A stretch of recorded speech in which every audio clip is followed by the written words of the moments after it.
Ανατομία μιας οδύνης, ΚΣ Λιούις, εκδόσεις Οκεανίδα. Κατάλαβες ποτέ, καλή μου, πόσα πήρες μαζί σου όταν έφυγες? Μου αφαίρεσες ακόμα και το παρελθόν μου, ακόμα και τα πράγματα που δεν μοιραστήκαμε ποτέ. Οι στοχασμοί ενός μεγάλου επιστήμονα μετά το θάνατο του πιο αγαπημένου του προσώπου, της γυναίκας του. Μακριά από κάθε διάθεση συμβατικού πένθους, ο συγγραφέας δεν θρηνεί, δεν αφήνεται σε καμία αυτολύπηση, ούτε επιδιώκει τη συμπόνια των άλλων. Κάνει μια βαθιά ανατομία της οδύνης του, μελετώντας το αιώνιο πρόβλημα της ζωής μπροστά στο θάνατο, τόσο από συναισθηματική όσο και από φιλοσοφική άποψη. Έρευνα ενός πόνου πανανθρώπινου και σπαρακτικού. Κεφάλαιο 4. Αυτό είναι το τέταρτο και το τελευταίο λευκό σημειωματάριο που βρήκα στο σπίτι. Δηλαδή σχεδόν λευκό, γιατί υπάρχουν στο τέλος του μερικές σελίδες με πολύ παλιά αριθμητική γραμμένη από το Τζου. Αποφασίζω να αποτελέσουν αυτές το όριο για τις σημειώσεις μου. Δεν θα αρχίσω να αγοράζω τετράδια για αυτό το σκοπό. Όσο οι σημειώσεις ήταν μια άμυνα ενάντια στην ολική μου κατάρρευση, μια δικλείδα ασφαλείας, έκαναν κάποιο καλό. Ο άλλος αντικειμενικός μου σκοπός είχε, όπως φαίνεται, βασιστεί σε μια παρανόηση. Νόμιζα ότι μπορούσα να περιγράψω μια κατάσταση, να φτιάξω ένα χάρτη της θλίψης. Ωστόσο, αποδείχνεται πως η θλίψη δεν είναι μια κατάσταση.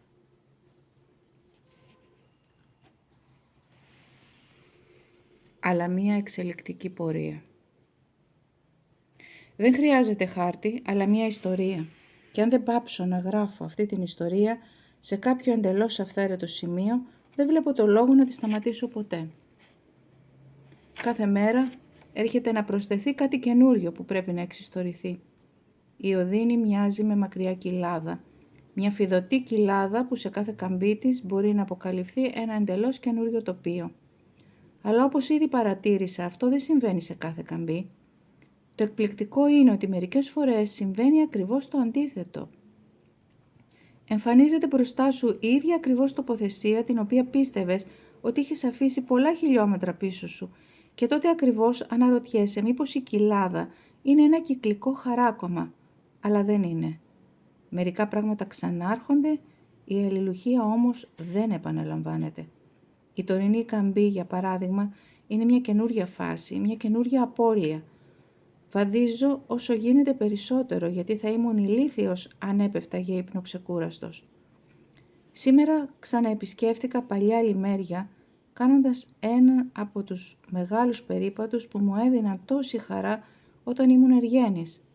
Τούτη τη φορά το πρόσωπο της φύσης δεν είχε χάσει την ομορφιά του και ο κόσμος δεν έμοιαζε, όπως παραπονιόμουν πριν από λίγες μέρες, με φτωχικό δρόμο. Αντίθετα, κάθε ορίζοντας, κάθε φράκτης ή συστάδα δέντρων με καλούσαν σε ένα παλιό είδος ευτυχίας, στην πριν από την τάφ ευτυχία μου. Αλλά η πρόσκληση μου φάνηκε απέσια. Η ευτυχία που μου πρόσφεραν ήταν ανούσια. Ανακαλύπτω ότι δεν θέλω να γυρίσω πίσω και να είμαι ευτυχισμένος με αυτόν τον τρόπο. Τρομάζω και μόνο στη σκέψη ότι μία τέτοια επιστροφή θα μπορούσε να είναι δυνατή. Γιατί αυτή η μοίρα θα ήταν για μένα η χειρότερη. Θα έφτανα σε μια κατάσταση όπου τα χρόνια της αγάπης και του γάμου μου θα μου φαινόταν αναδρομικά ένα μαγευτικό επεισόδιο, κάτι σαν διακοπές, που είχε για λίγο παρευληθεί στην ατέρμονη ζωή μου και ύστερα με είχε αποδώσει αμετάβλητο στην ομαλότητα και τελικά θα τα θεωρούσα σαν κάτι εξωπραγματικό, κάτι τόσο ξένο προς τη συνηθισμένη υφή της ιστορίας μου, ώστε θα μπορούσα σχεδόν να πιστέψω ότι είχε συμβεί σε κάποιον άλλο. Έτσι η τάφ θα πέθαινε για μένα για δεύτερη φορά, απώλεια χειρότερη και από την πρώτη, οτιδήποτε άλλο εκτός από αυτό. Κατάλαβες ποτέ, καλή μου, πόσα πήρες μαζί σου όταν έφυγες? Μου αφαίρεσες ακόμα και το παρελθόν μου, ακόμα και τα πράγματα που δεν μοιραστήκαμε ποτέ. Είχα άδικο όταν δήλωσα ότι το κουτσουρεμένο μέλος συνέρχεται από τον ακροτηριασμό. Έπεσα έξω, γιατί έχει τόσους τρόπους για να με πονάει ώστε τους ανακαλύπτω μόνο έναν ένα. Πάντως υπάρχουν τα δύο τεράστια κέρδη. Γνωρίζω τώρα πια πολύ καλά τον εαυτό μου, ώστε να μπορώ να τα χαρακτηρίσω μόνιμα. Όταν το μυαλό μου στρέφεται στο Θεό, δεν συναντάει πια εκείνη την κλειδωμένη πόρτα. Όταν στρέφεται στην ΤΑΦ, δεν συναντάει πια εκείνο το κενό. Ούτε όλη εκείνη την αναστάτωση σχετικά με την οερή μου εικόνα της. Οι σημειώσεις μου κάτι φανερώνουν από αυτή την εξέλιξη, όχι όμως όσα είχα ελπίσει. Ίσως οι δύο αλλαγές δεν ήταν στην πραγματικότητα ευδιάκριτες. Δεν έγινε μια ξαφνική, εντυπωσιακή και συναισθηματική μετάβαση. Ήταν σαν το ζέσταμα ενός δωματίου ή σαν το ξημέρωμα.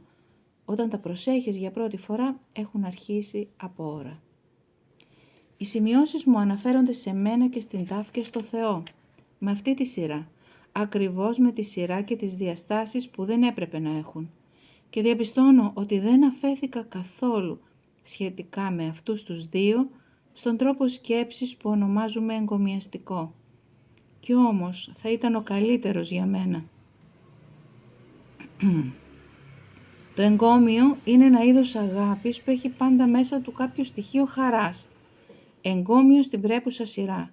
Για εκείνον σαν δωρητή, για εκείνη σαν δώρο. Όταν εγκομιάζουμε δεν χαιρόμαστε κατά κάποιο τρόπο το αντικείμενο του επένου μας, όσο μακριά και αν βρισκόμαστε από αυτό. Πρέπει να το κάνω πιο συχνά. Έχασα τη χαρά της ΤΑΦ που την είχα άλλοτε και βρίσκομαι μακριά, πολύ μακριά στην κοιλάδα των πιθανοτήτων μου από τη χαρά του Θεού που μπορεί να την αποκτήσω κάποτε αν τα ελέη του είναι απεριόριστα. Αλλά εγκομιάζοντας μπορώ ακόμα ως ένα βαθμό να χαίρομαι εκείνη και ήδη ως ένα βαθμό να χαίρομαι εκείνον. Είναι προτιμότερο από το τίποτα. Ίσως όμως μου λείπει το χάρισμα. Βλέπω ότι παρομοίωσα την ΤΑΦ με σπαθί. Ως ένα βαθμό αυτό είναι αλήθεια. Αυτό καθ' αυτό όμως είναι ολότελα ανεπαρκές και παραπλανητικό. Έπρεπε να το είχα ισοσταθμίσει. Έπρεπε να είχα πει, αλλά ήταν και σαν κήπος. Σαν μια συστάδα από κήπους. Με τον ένα τοίχο μέσα στον άλλο, με τον ένα φράχτη μέσα στον άλλο, που γινόταν πιο κρυφή, πιο γεμάτη από μυρωδάτη και γόνιμη ζωή, όσο βαθύτερα εισχωρούσες. Επίσης έπρεπε να έλεγα για την ΤΑΦ και για κάθε δημιούργημα που εγκομιάζω, με κάποιο τρόπο, με το μοναδικό του τρόπο, είναι όμοιο με εκείνον που το έπλασε. Έτσι θα ανέβαινα από τον κήπο στον κυπουρό, από το σπαθί στο σιδηρουργό, στη ζωοδότρα ζωή και στην ομορφιά που δημιουργεί το όμορφο. Εκείνη είναι στα χέρια του Θεού. Αυτό αποκτάει μια νέα ενέργεια όταν τη σκέφτομαι σαν σπαθί. Ίσως η επίγεια ζωή που μοιράστηκα μαζί της ήταν μόνο ένα μέρος της κατεργασίας του. Ίσως τώρα εκείνος σφίγγει στο χέρι τη λαβή, ζυγιάζει το νέο όπλο, φτιάχνει με αυτό αστροπελέκια στον αέρα. Σωστή ρομφαία της Ιερουσαλήμ. Μια στιγμή της χθεσινής νύχτας μπορεί να περιγραφεί με παρομοιώσεις, αλλιώς αποκλείεται να εκφραστεί με λόγια. Φανταστείτε έναν άνθρωπο μέσα σε απόλυτο σκοτάδι. Νομίζει ότι βρίσκεται σε κάποιο υπόγειο ή σε ένα μπουντρούμι. Ξαφνικά ακούγεται ένας ήχος. Σκέφτεται ότι μπορεί να είναι ένας ήχος από κάπου μακριά, κύματα ή ανεμοδαρμένα δέντρα ή κοπάδι σε απόσταση ενός περίπου χιλιόμετρου. Μα αν είναι έτσι, τότε αυτός δεν βρίσκεται σε υπόγειο, αλλά ελεύθερος στο ύπαιθρο. Ή μπορεί να είναι ένας πολύ μικρότερος ήχος, πολύ κοντά του, ένα πνιχτό γέλιο. Μα τότε κάποιος φίλος βρίσκεται ακριβώς πίσω του, στο σκοτάδι. Και στις δύο περιπτώσεις ένας καλός ήχος. Δεν είμαι τόσο τρελός ώστε να πάρω μια τέτοια εμπειρία σαν απόδειξη για οτιδήποτε. Είναι απλά το πέρασμα στη φανταστική δραστηριότητα μιας ιδέας που την αποδεχόμουν πάντα στη θεωρία. Της ιδέας ότι εγώ ή και οποιοσδήποτε θνητός σε οποιαδήποτε στιγμή μπορεί να κάνουμε πέρα για πέρα λάθος σχετικά με την κατάσταση στην οποία πραγματικά βρισκόμαστε. 5 αισθήσεις, ένα αθεράπευτα αφηρημένο μυαλό, μια μνήμη που επιλέγει στα τυφλά, Μια σειρά από προκαταλήψεις και εικασίες τόσο πολλές, ώστε ποτέ δεν μπορώ να εξετάσω παρά μόνο ελάχιστες από αυτές, ούτε καν να τις συνειδητοποιήσω όλες. Πόση από τη συνολική πραγματικότητα μπορεί να αφήσει ένας τέτοιος εξοπλισμός να έρθει στην επιφάνεια? Δεν πρόκειται, αν είναι στο χέρι μου, να σκαρφαλώσω ούτε στο φουντωτό ούτε στο αγκαθωτό δέντρο. Δύο πολύ διαφορετικές πεποιθήσεις πιέζουν όλο ένα και πιο πολύ το μυαλό μου. Η μία είναι ότι ο αιώνιος κτηνίατρος είναι ακόμα πιο ανελαίητος και οι ενδεχόμενες χειρουργικές επεμβάσεις ακόμα πιο οδυνηρές από όσο μπορούν να προαναγγείλουν και οι πιο σκληρές φαντασίες μας. Η άλλη όμως είναι όλα θα είναι καλά και όλα θα είναι καλά και όλων των ειδών τα πράγματα θα είναι καλά. Δεν πειράζει που όλες οι φωτογραφίες της ΤΑΦ είναι κακές. Δεν πειράζει, όχι πολύ, που η ανάμνησή της μέσα μου είναι ατελής. Οι εικόνες είτε στο χαρτί είτε στο νου δεν είναι σημαντικές από μόνες τους. Είναι μόνο σύνδεσμοι. Ας κάνουμε έναν παραλληλισμό παρμένο από μια άπειρα ανώτερη σφαίρα. Αύριο το πρωί ένας παπάς θα μου δώσει μια μικρή, στρογγυλή, λεπτή, κρύα, αγευστη όστια. Είναι μειονέκτημα, κατά κάποιο τρόπο δεν είναι πλεονέκτημα το γεγονός ότι αυτή δεν μπορεί να ισχυριστεί πως έχει την παραμικρή ομοιότητα με εκείνο με το οποίο με ενώνει. Χρειάζομαι το Χριστό, όχι κάτι που του μοιάζει. Χρειάζομαι την ΤΑΦ, όχι κάτι που της μοιάζει. Μια πραγματικά καλή φωτογραφία μπορεί να γίνει στο τέλος παγίδα, φρικαλαιότητα και εμπόδιο. Πρέπει να υποθέσω πως οι εικόνες έχουν τη χρησιμότητά τους, αλλιώς δεν θα ήταν τόσο δημοφιλείς. Δεν έχει μεγάλη διαφορά αν είναι ζωγραφιές και αγάλματα έξω από το μυαλό ή φανταστικές κατασκευές μέσα σε αυτό. Για μένα πάντως ο κίνδυνος από αυτές είναι ακόμα πιο φανερός. Εικόνες του Αγίου εύκολα γίνονται άγιες εικόνες, ιερές και απαραβίαστες. Η ιδέα μου για το Θεό δεν είναι θεϊκή ιδέα, ανατρέπεται αναγκαστικά κάθε τόσο. Την ανατρέπει εκείνος ο ίδιος. Είναι ο μεγάλος εικονοκλάστης. Δεν θα μπορούσαμε σχεδόν να πούμε ότι αυτή η ανατροπή είναι ένα από τα σημάδια της παρουσίας του. Η ενσάρκωση είναι το υπέρτατο παράδειγμα. Ανατρέπει όλες τις προηγούμενες ιδέες για το Μεσσία. Πολλοί νιώθουν προσβουλημένοι από την εικονοκλασία και ευλογημένοι είναι όσοι δεν νιώθουν έτσι. Αλλά το ίδιο συμβαίνει και στις ατομικές μας προσευχές. Κάθε πραγματικότητα είναι εικονοκλαστική. Η επίγεια αγαπημένη μας, ακόμα και σε τούτη τη ζωή, συντρίβει αδιάκοπα την απλή ιδέα μας για αυτή. Και θέλουμε να το κάνει. Τη θέλουμε με όλες τις αντιστάσεις της, με όλα τα λάθη της και με όλα τα προσδόκητά της. Δηλαδή με όλη την τετράγωνη και ανεξάρτητη πραγματικότητά της. Αυτή πρέπει να εξακολουθήσουμε να αγαπάμε και μετά το θάνατό της και όχι κάποια εικόνα ή ανάμνηση. Αυτή όμως είναι τώρα ασύλληπτη. Από την άποψη αυτή η ΤΑΦ και όλοι οι νεκροί είναι σαν το Θεό. Από την άποψη αυτή η αγάπη μου προς αυτήν έγινε στα μέτρα των αναλογιών σαν την αγάπη μου προς εκείνον.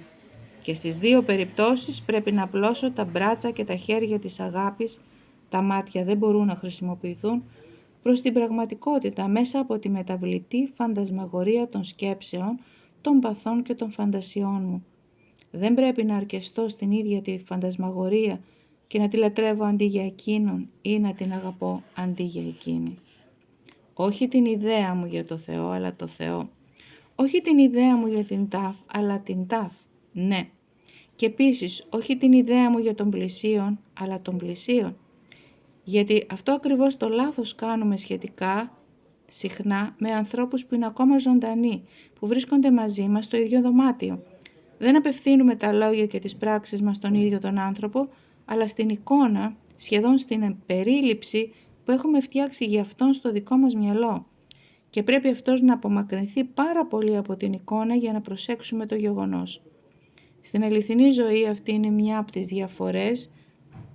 διαφορές της από τα μυθιστορήματα.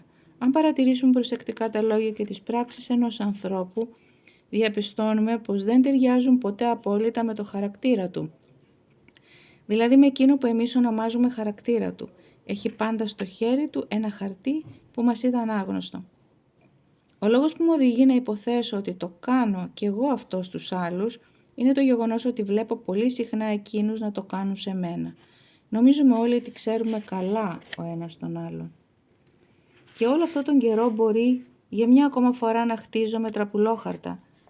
Και αν είναι έτσι, εκείνος θα ισοπεδώσει για μία ακόμα φορά το οικοδόμημα, θα τον γκρεμίσει όσες φορές χρειαστεί, εκτός κι αν με εγκαταλείψει τελικά θεωρώντας με απελπισμένη περίπτωση και με αφήσει να χτίζω για πάντα χάρτινα παλάτια στην κόλαση, ελεύθερος ανάμεσα στους νεκρούς.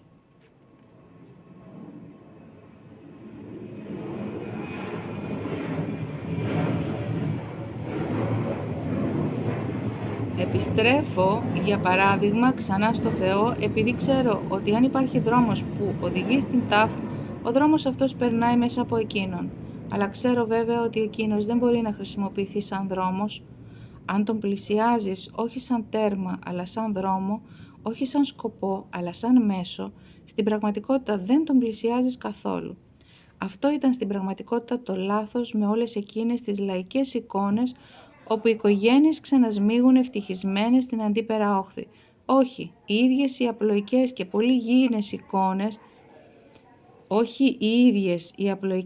πολύ γήινες εικόνες, αλλά το γεγονός ότι κάνουν σκοπό αυτό που μπορούμε να θεωρήσουμε μόνο σαν υποπροϊόν του πραγματικού σκοπού.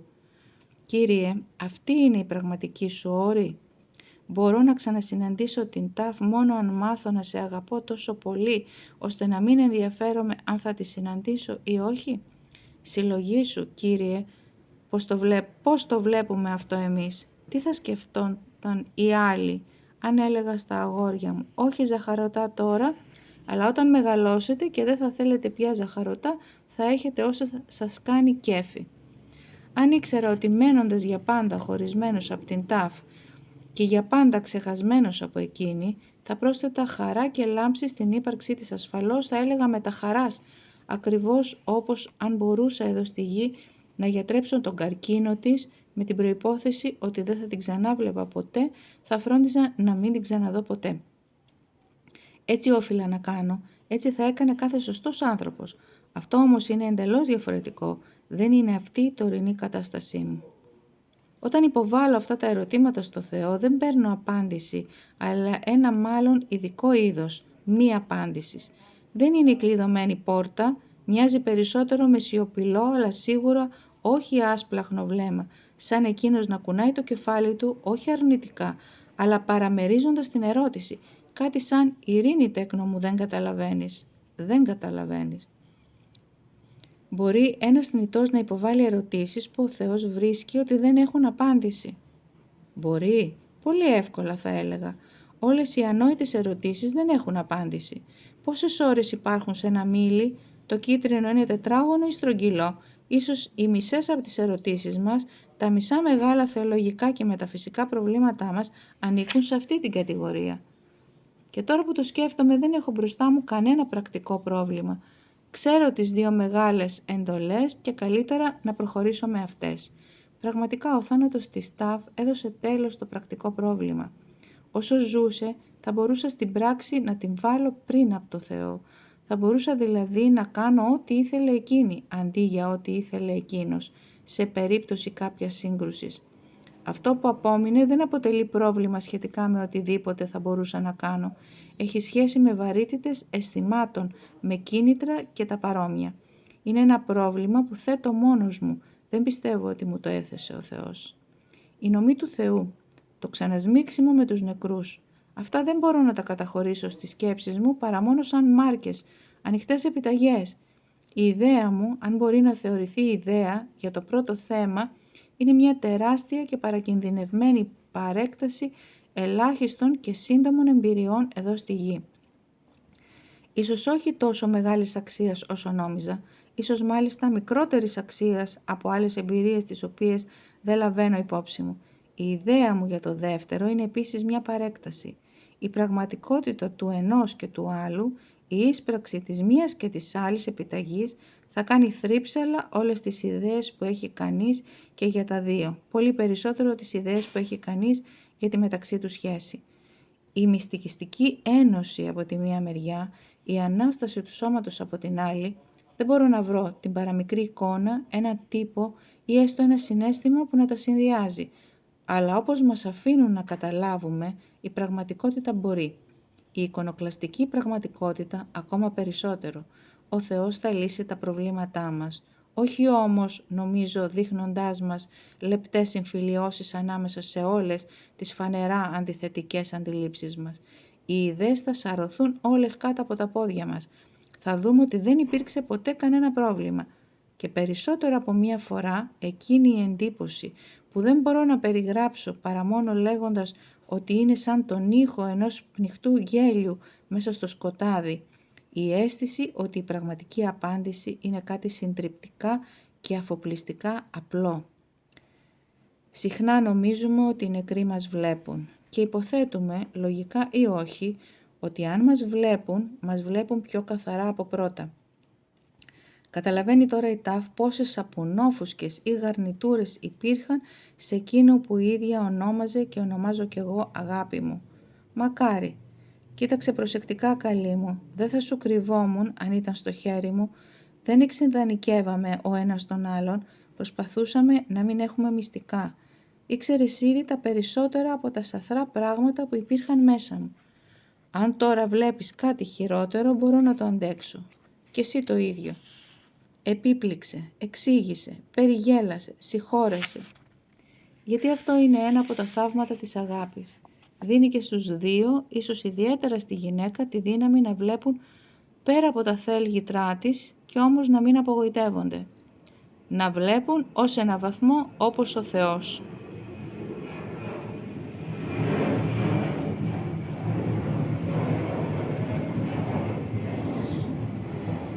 Η αγάπη του και η γνώση του δεν χωρίζονται το ένα από το άλλο ή από εκείνον.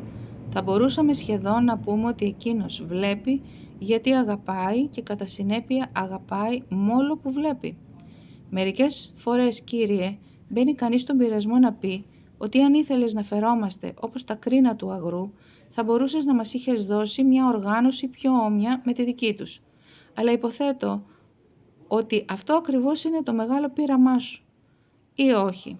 Όχι πείραμα, γιατί δεν έχεις ανάγκη να ανακαλύψεις κάτι.